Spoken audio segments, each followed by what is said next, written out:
And by the time you grab your stuff and you look, they're staring dead at you. And you would think, how in the world can something so big sneak in? And a lot of times they can, especially if there's no sticks or anything on the ground and you can't hear them snap, man. they'll sneak in on you. Yeah, man.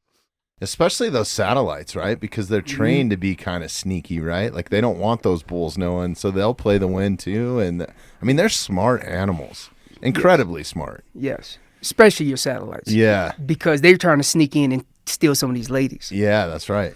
So, Several instances, multiple instances, honestly, over the years, I find myself calling in a lot of predators. Do you get that, or is it just me? Or no. like the only times I've seen mountain lions in the wild is when I'm cow calling.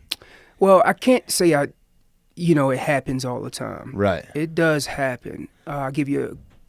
I know we're probably gonna go down a million. Oh yeah. It's all good, man. We got time. No. I apologize, but I got two particular instances that happened to me like that. I was calling for some buddies. These elk were down in this drainage, and the wind was super horrible. It was in our backs blowing down this drainage. I said we didn't have any other options but just to try.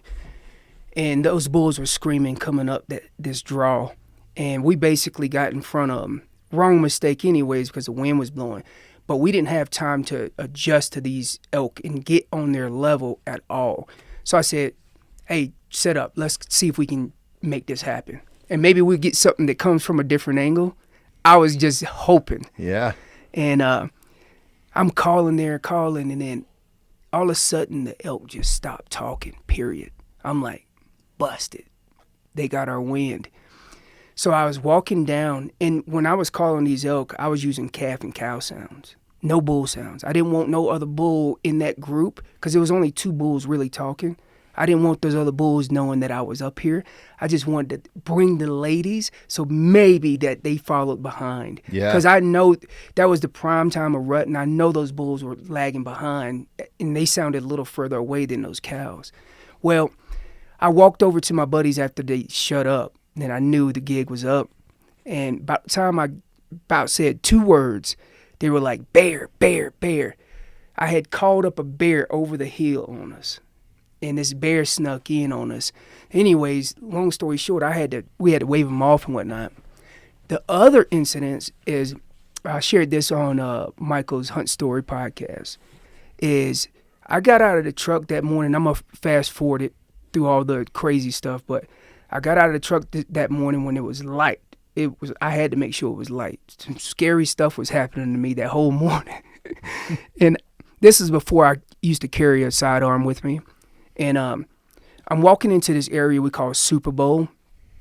And as I get in there, I start making cow and calf sounds as I'm walking through all this thick stuff. So I kind of sound like another elk. The wind is perfectly in my favor. And as I'm walking 150, 200 yards through this stuff, lifting my legs over this downfall stuff, something said, look up, you idiot. And I looked up, and this mountain lion was staring at me about 70 yards. And I was like, holy smoke. So I'm reaching in my back pocket trying to grab a knife or something because I'm not going to get off an so arrow. So he was before. in front of you? Yeah, he was dead in front of me. Yeah. He couldn't smell me because the wind was perfectly in my face. But once he locked that I wasn't a calf or a cow, he was like, nope. And he turned and burnt. And I did the same thing. I was like, ain't no elk in here today. Yeah. But yeah, that's only 2 times that's ever happened to me that I know of. Who knows how many times? Well, that's the thing. Most of the times they're behind you, and you're not looking for elk up in the trees. I mean, these things tree too, and they're known to come out of trees and take out elk. Yep. Rambo style. Yeah. Yep. No, they are an elusive, just amazing creatures, man. Unbelievable. Yep. Just from an athletic standpoint, everything, man. It's such a cool animal. Yeah, it is. But frightening. Yes. Yeah, I freaked myself out. I think it was 2 seasons ago. Headed up a game trail, same sort of thing. Wind in my face. Cow calling. Just walking in. It's dark. First light just barely starts to crest.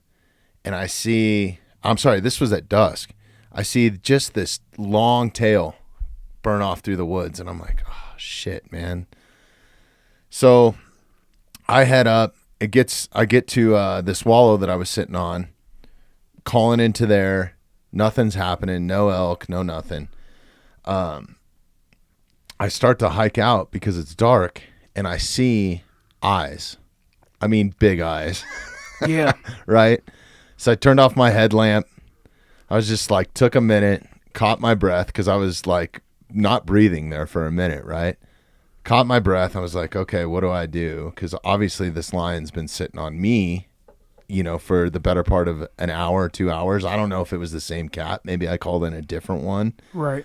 But I just saw it out of my peripheral, right? Enough to where I was like, God, what was that?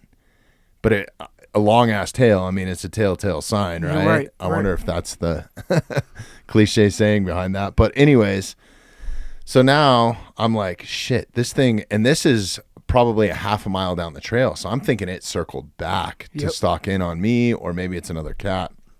I don't know what it was. Maybe I just saw something that I didn't see, right? So then I had to walk probably in a good 4 miles back to camp.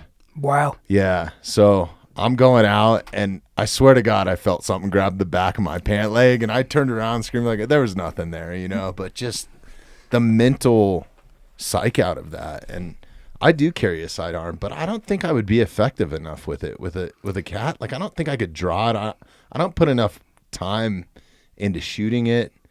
You know, I'm more accurate with my bow than I am my handgun. I've said this multiple times. Yeah, but you know what? And when the moment kicks in and you felt like you haven't practiced enough, yeah, the little practice that you have done is going to outweigh that bow by all means. Oh, yeah, 100%. If I got to empty the clip, I'm going to empty the clip. But, you know, going back to your story, when you have a evening like that or a morning or whatever the hunt is, it almost ruins the whole day. You're like, dude, that was scary. That's like next level scary. It lets you know.